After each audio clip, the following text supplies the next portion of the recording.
In alhamdulillah, wa salat, wa salam ala wa rasulullah. We're continuing with the topic of the different types of sins in Islam. Today we're going to focus in on a couple of sins. We're going to speak about spying. We're going to speak about cursing, betrayal, also being disloyal. And in addition, we're going to discuss why astrology is haram or forbidden in Islam. And we're going to start off by speaking about spying. You know, nobody likes to be spied on. Or nobody likes to be followed and spied on.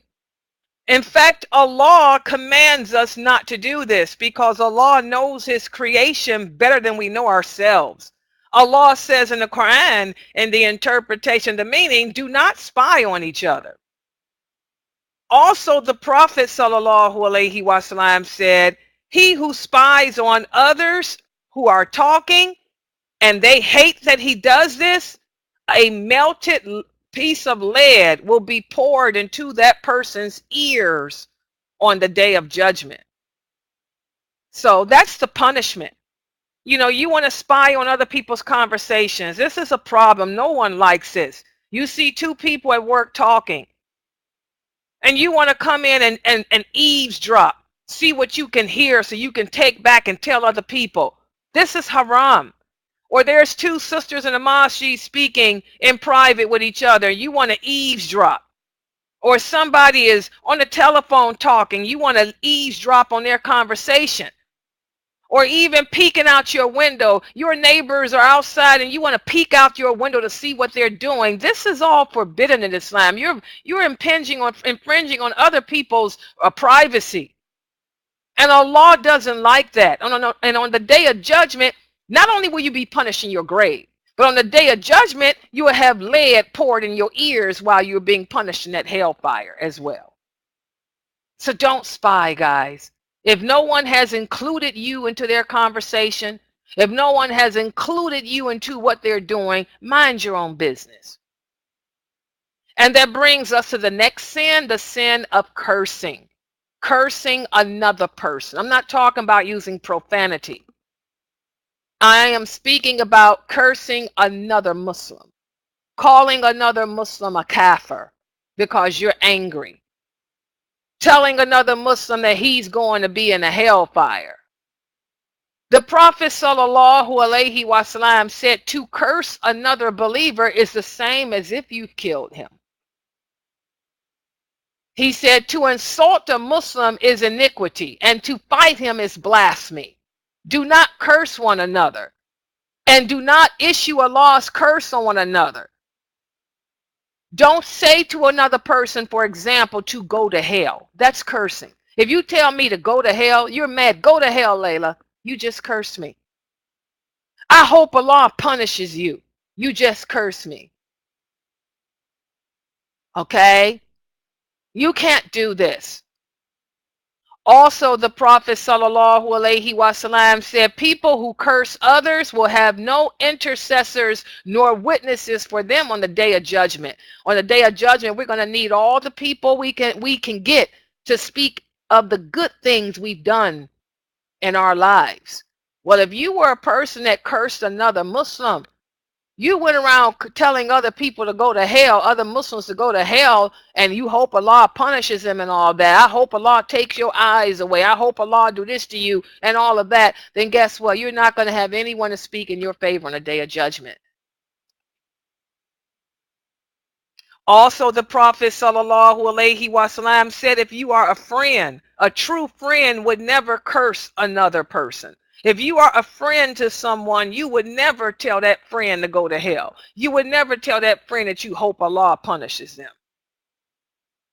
Also, the Prophet ﷺ said, a true believer is not one who goes around slandering others, nor is he one that goes around cursing others, nor is he obscene in his speech either. So again, we all want to be good Muslims and good believers. If you are a good Muslim, then you need to clean your mouth up.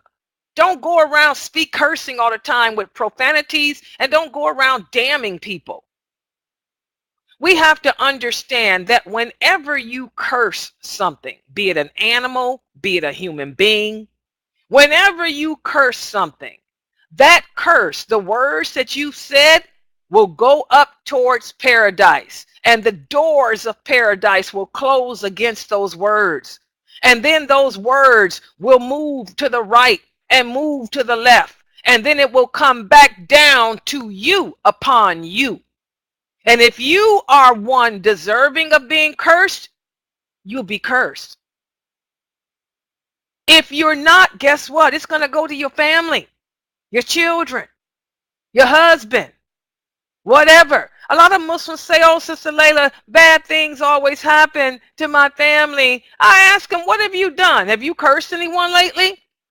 What do you mean? Have you told somebody to go to hell lately? Yeah, I got mad the other day and told a couple. Well, guess what? That cursing came back down on you. That's why your kid is doing what he's doing. Allah chose to punish you through your children. Allah says he will, test us with the things we love the most. You love your kids? Well, you cursed that sister, told her to go to hell, so now Allah is testing you with your kid.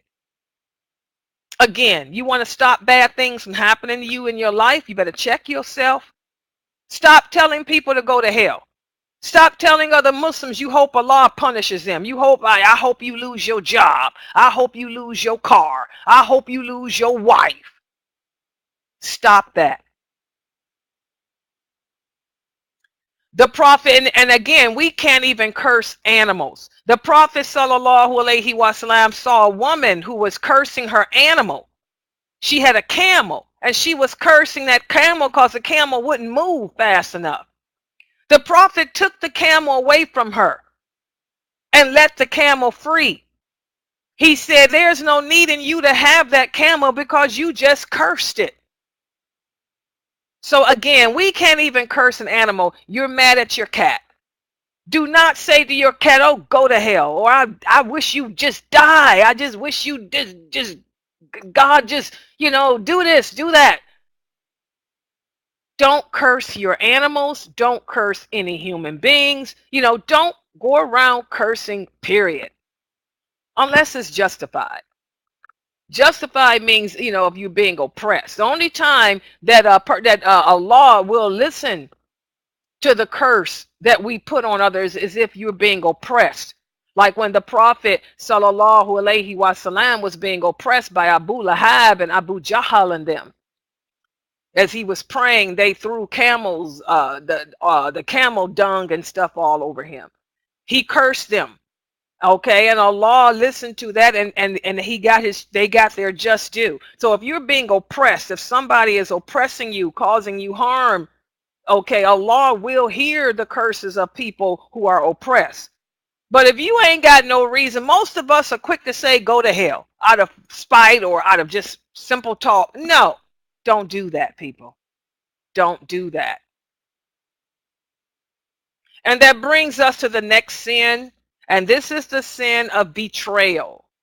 Betraying the leaders, your leaders.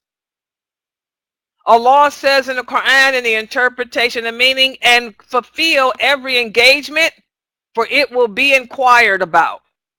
Also, O you who believe, fulfill all your obligations. Fulfill the trust of Allah that you have entered into.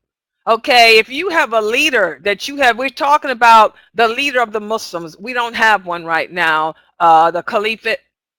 Okay, we don't have a Caliphate, and we won't have one until the Mahdi comes, just so you guys know. Okay, once you give your allegiance to the Mahdi, you have to fulfill it. You cannot betray him. Just like the companions, when they all embraced Islam, they gave their allegiance to the Prophet Muhammad sallallahu alaihi wasallam. He was their leader. You cannot betray him. This is a major sin in Islam, to betray your leaders after giving your allegiance to them. To betray a person that you've given your allegiance to, that makes you a traitor. And Allah hates a traitor. The Prophet sallallahu alaihi wasallam said every traitor will have a symbol on his back on the day of judgment.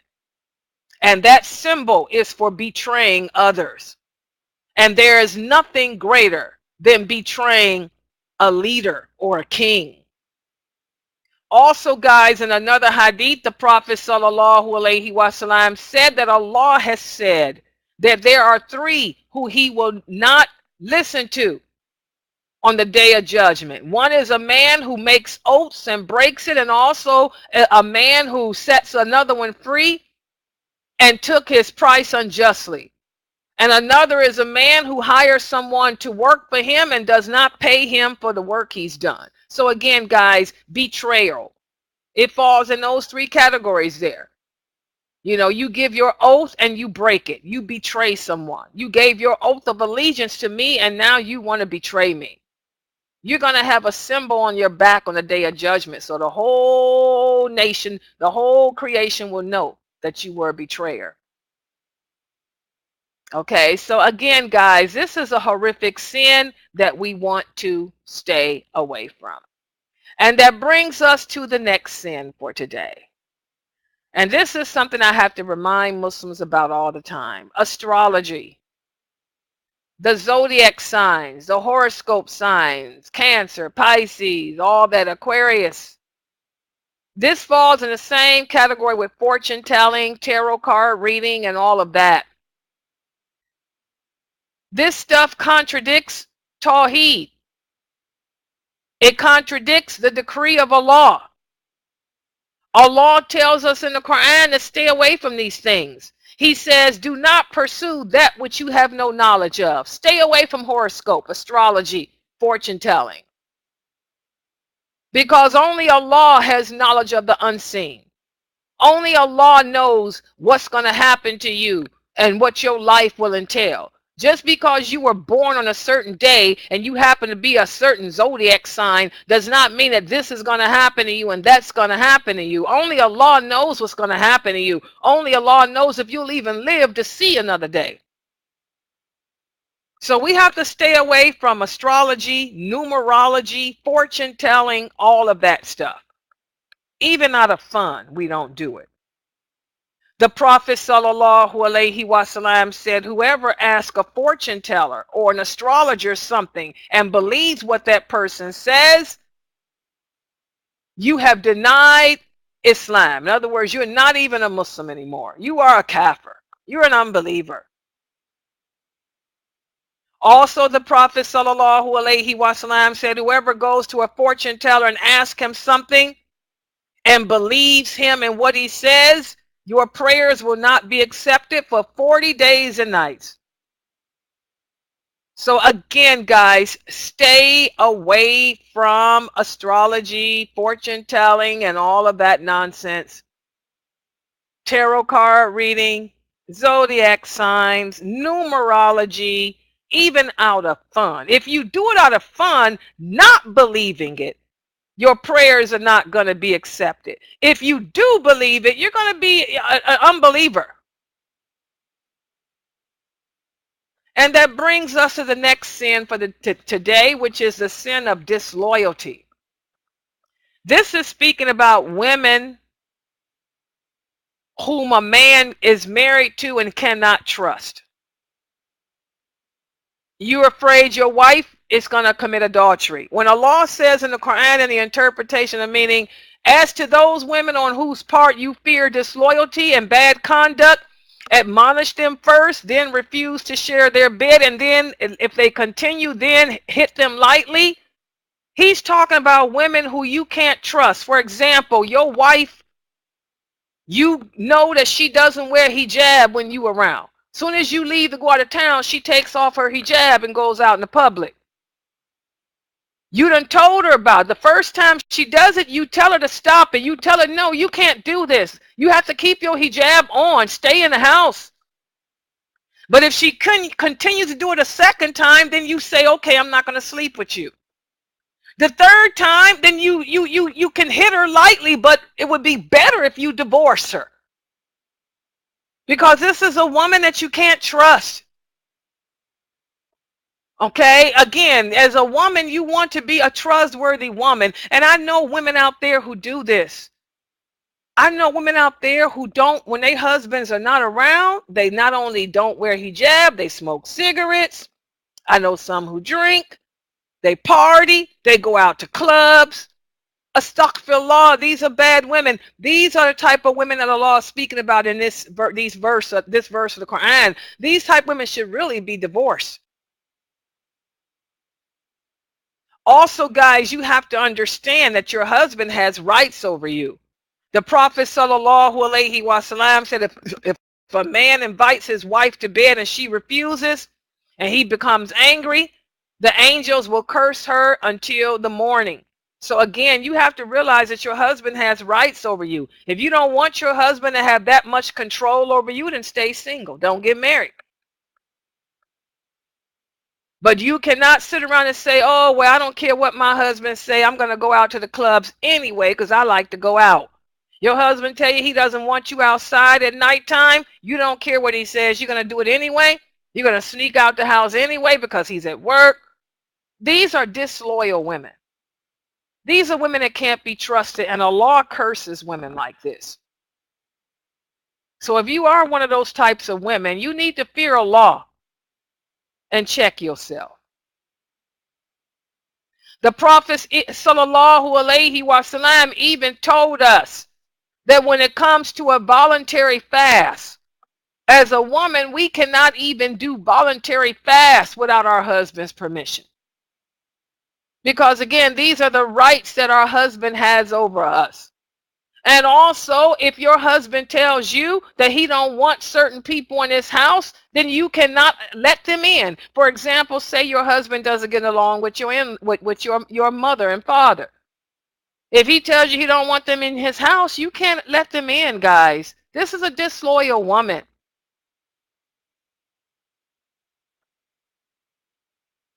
The Prophet sallallahu alaihi wasallam said, Allah does not look at a woman who does not appreciate her husband and she's dependent upon him.